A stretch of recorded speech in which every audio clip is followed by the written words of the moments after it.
Consent to place in the record a letter and statement by Coretta Scott King from 1986. Without objection.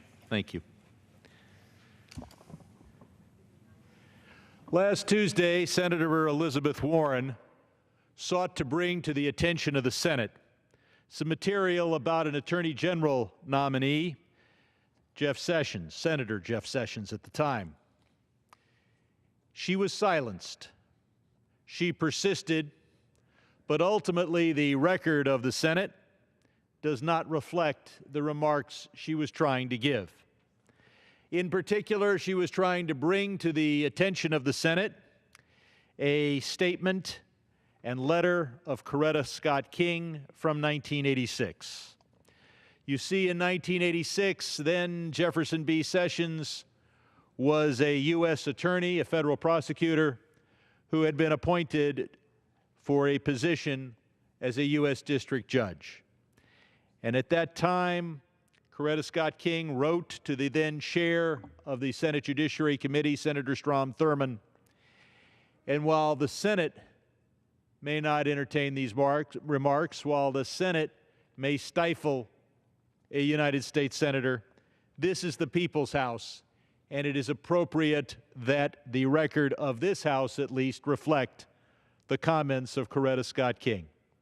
And so I would like to use the time remaining to read her cover letter from 1986, March 13th, 1986, and to read excerpts from the statement she attached to it. Dear Senator Thurmond, I write to express my sincere opposition to the confirmation of Jefferson B. Sessions as a federal district judge for the Southern District of Alabama. My professional and personal roots in Alabama are deep and lasting. Anyone who has used the power of his office as a U.S. attorney to intimidate and chill the free exercise of the ballot by citizens should not be elevated to our courts. Mr. Sessions has used the awesome powers of his office in a shabby attempt to intimidate and frighten elderly black voters. For this reprehensible conduct, he should not be rewarded with a federal judgeship. I regret that a long-standing commitment prevents me from appearing in person to testify against this nominee. However, I have attached a copy of my statement opposing Mr. Sessions' confirmation. I request that my statement, as well as this letter, be made part of the hearing record. I do sincerely urge you oppose the confirmation of Mr. Sessions. The statement attached to that letter is fairly long and very convincing, and I will read parts of it here. Mr. Sessions has used the awesome power of his office to chill the free exercise of the vote by black citizens in a district he now seeks to serve as federal judge. This simply cannot be allowed to happen. Mr. Sessions' conduct as a U.S. attorney, from his politically motivated voting fraud prosecutions to his indifference toward criminal violations of civil rights laws, indicates he lacks the temperament, fairness, and judgment to be a federal judge.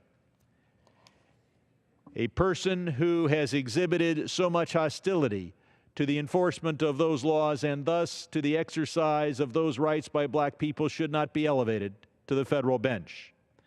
The irony of Mr. Sessions' nomination is that, if confirmed, he will be given life tenure for doing with federal prosecution what local sheriffs accomplished 20 years ago with clubs and cattle prods. The actions taken by Mr. Sessions in regard to the 1984 voting fraud prosecutions represent just one more technique used to intimidate black voters and thus deny them the most precious franchise.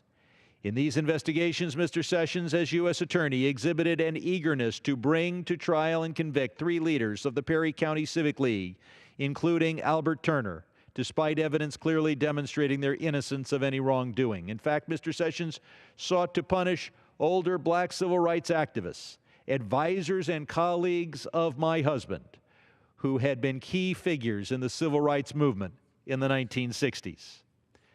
Therefore, it is my strongly held view that the appointment of Mr. Sessions to the federal bench would irreparably damage the work of my husband, Al Turner, and countless others who risked their lives and freedom over the past 20 years to ensure equal participation in the democratic system.